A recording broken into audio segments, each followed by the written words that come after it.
오늘 말씀은 시편 80편 1절로 19절입니다.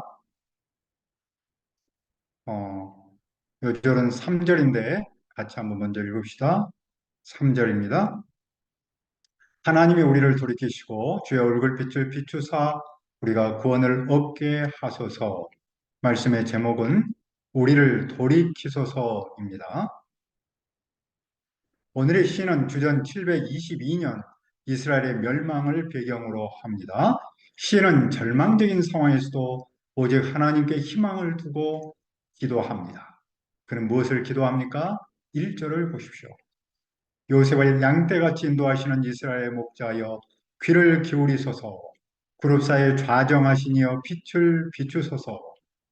요셉은 북이스라엘을 말합니다. 하나님과 이스라엘의 관계는 목자와 양떼의 관계입니다.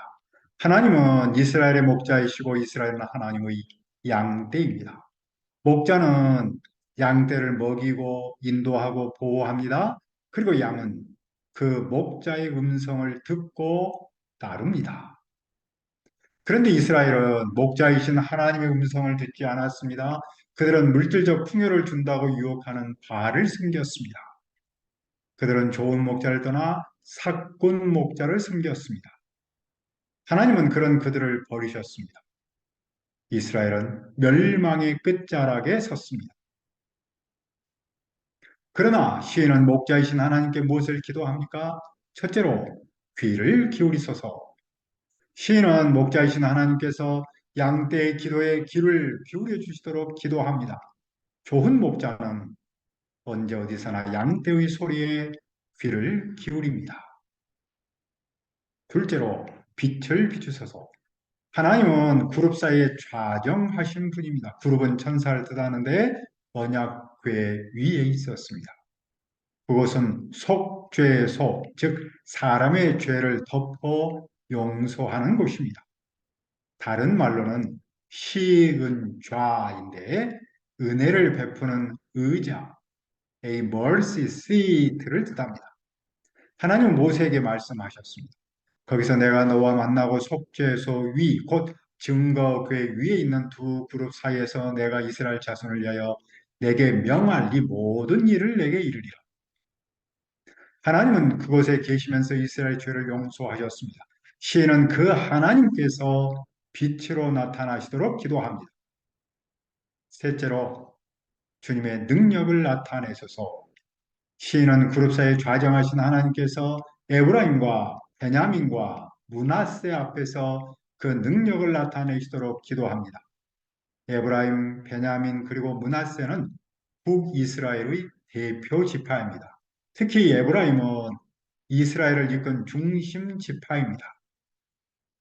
여기서 나타낸다는 말은 일어난다, 깨어난다라는 뜻입니다. 시인은 하나님을 주무시는 모습으로 표현했습니다.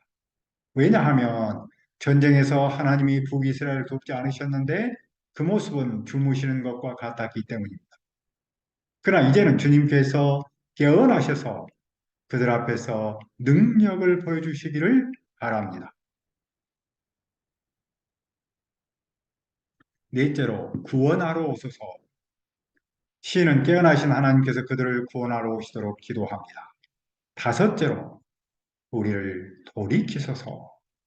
3절을 다시 한번 읽읍시다.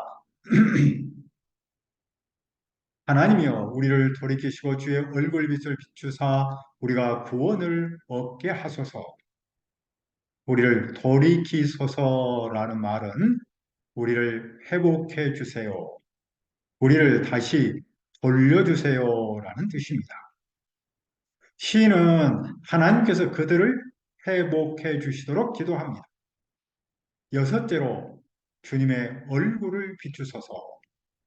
얼굴을 비춘다는 말은 복을 주시고 지켜주심을 뜻합니다.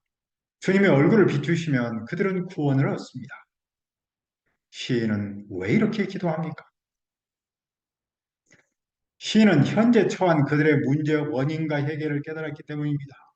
그들의 처한 원인은 하나님을 떠난 데 있었습니다. 이스라엘이 앗수르한테 망한 원인은 하나님의 말씀을 듣지 않았기 때문입니다. 이스라엘이 하나님을 따르지 않고 물질의 풍요를 따랐기 때문입니다. 따라서 그 해결점은 그들이 하나님께로 돌아가는 데 있습니다. 그런데 그들은 스스로 돌아갈 수 없었습니다. 그들은 그만큼 연약했고 무능력했습니다. 그들이 하나님을 떠날 때는 스스로 떠났을지라도 하나님께로 돌아오는 길은 스스로 할 수 없었습니다. 그들은 마음은 온이지만 육신이 연약하여 마음대로 하지 못했습니다.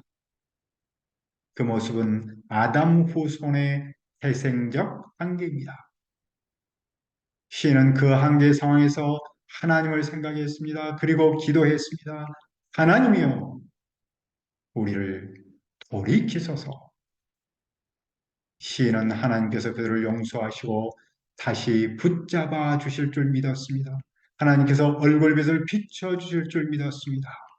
그는 목자이신 하나님으로 절망의 자리에서 희망의 빛을 보았습니다. 절대 무능함 앞에서 절대 능력을 보았습니다. 그런데 시인은 무엇을 탄식합니까? 4절입니다. 만군의 하나님 여호와여, 주의 백성의 기도에 대하여 어느 때까지 노하시리까? 목자이신 하나님은 만군의 하나님 즉 용사의 하나님이십니다.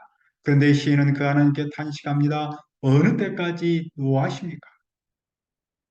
하나님은 기도를 들으시고 귀를 기울이시는 분입니다. 그런데 하나님은 요셉을 위해서는 그렇게 하지 않았습니다. 시인은 현재 그들이 겪는 아픔을 하나님의 분노라고 여겼습니다. 그 화내심의 결과는 무엇입니까? 첫째로 그들은 눈물의 양식을 먹습니다. 하나님은 그들에게 눈물의 빵과 눈물의 음료를 먹이셨습니다. 그들은 현재 큰 슬픔과 아픔에 처했습니다. 둘째로 그들은 이웃의 싸움거리가 되었습니다. 원수들이 그들을 비웃습니다. 이런 현실 앞에서 시인은 무엇을 합니까? 7절을 봅시다. 만군의 하나님이여, 우리를 회복하여 주시고 주의 얼굴의 광채를 비추사 우리가 구원을 얻게 하소서. 시인은 하나님께서 그들을 회복해 주시도록 기도합니다. 주님 얼굴에 광채를 비춰주시도록 기도합니다. 주님 얼굴에 광채를 비춘다는 말은 복을 주신다, 지켜주신다는 뜻이라고 했습니다. 현재 그들이 겪는 고통은 하나님의 진노 때문입니다. 따라서 이스라엘의 회복은 온전히 하나님의 손에 달려 있습니다. 하나님과의 관계 회복에 달려 있습니다. 하나님께서 그들에게 얼굴에 광채를 비춰주셔야 합니다.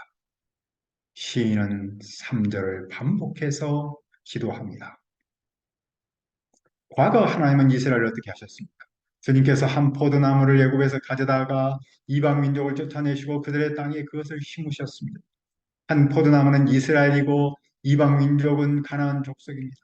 하나님은 노예로 살았던 이스라엘을 구원하여 젖과 꿀이 흐르는 가나안에서 살도록 하셨습니다.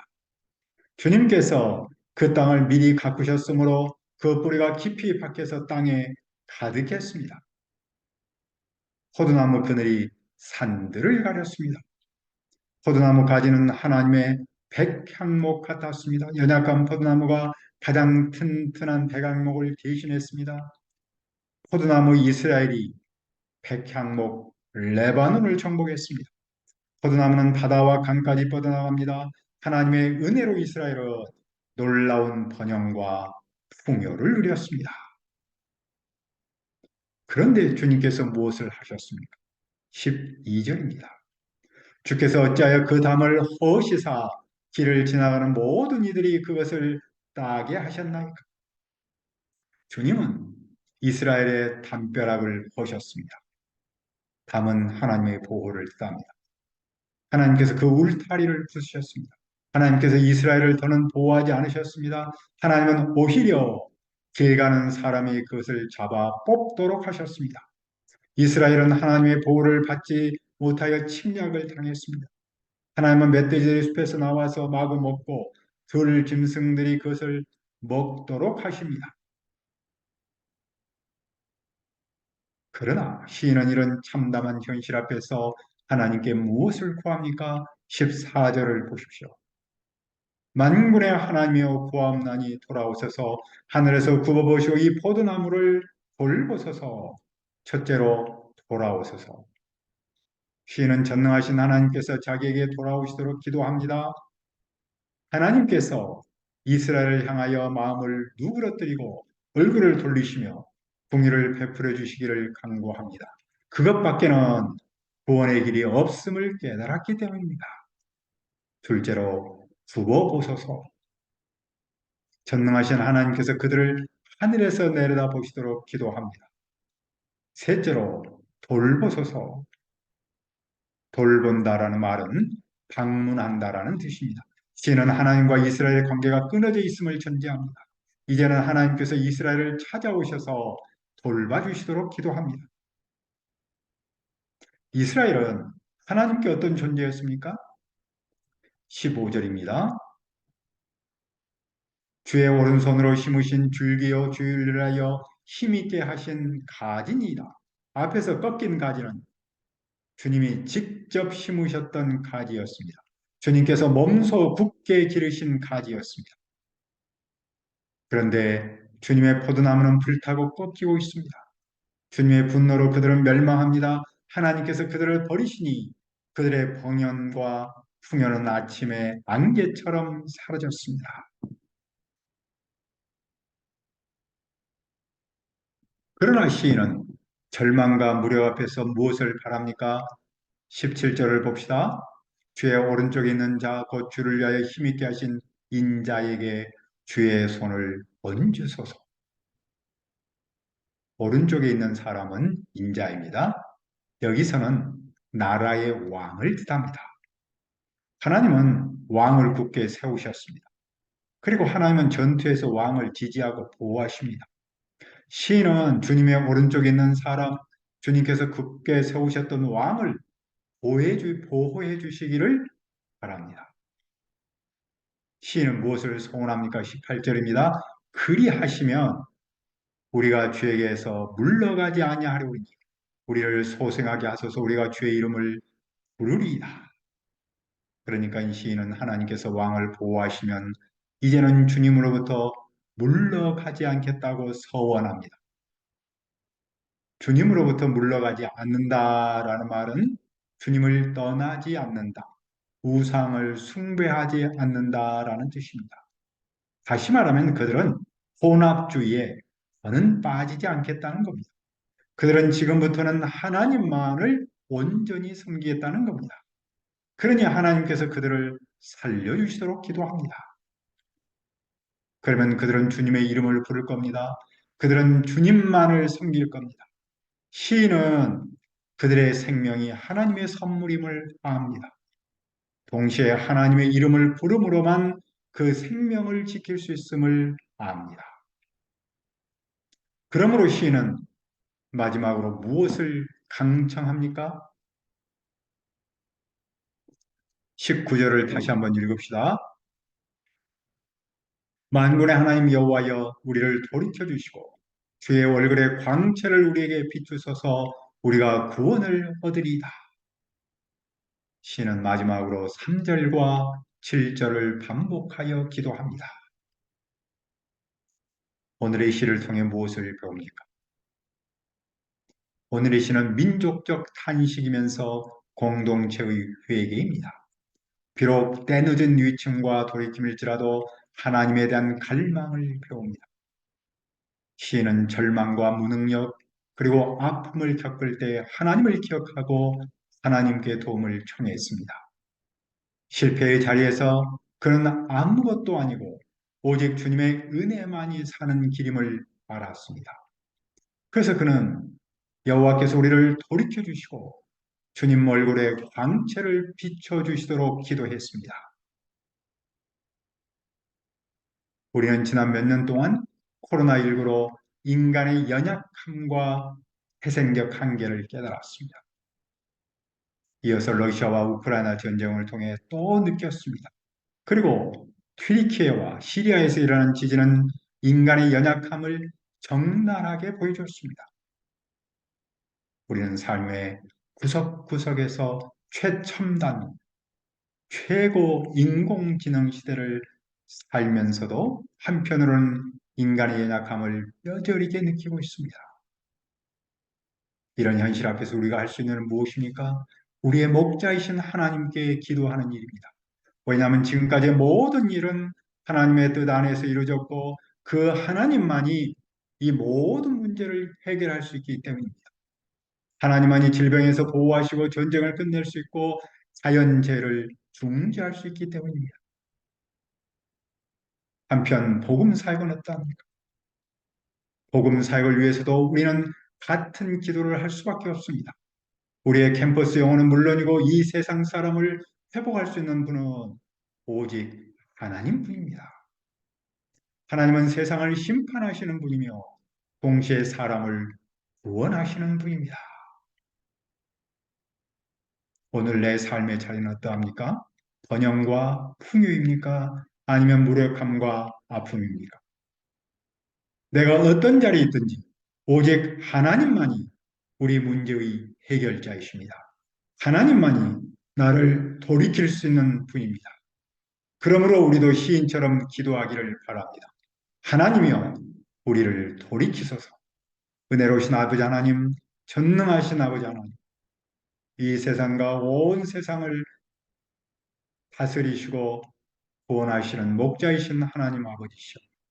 이 세상을 돌이켜 주시고 우리를 돌이켜 주시고 우리의 캠퍼스 영혼들과 또한 이 세상 사람을 돌이켜 주옵소서. 시인의 기도가 오늘 우리의 기도가 되게 하시고 가장 절망적인 자리에서 희망을 본 시인의 그 믿음이 시인의 그 기도가 오늘 우리의 믿음이요 기도이도록 축복하여 주옵소서. 감사하고 예수님 이름으로 기도합니다. 아멘.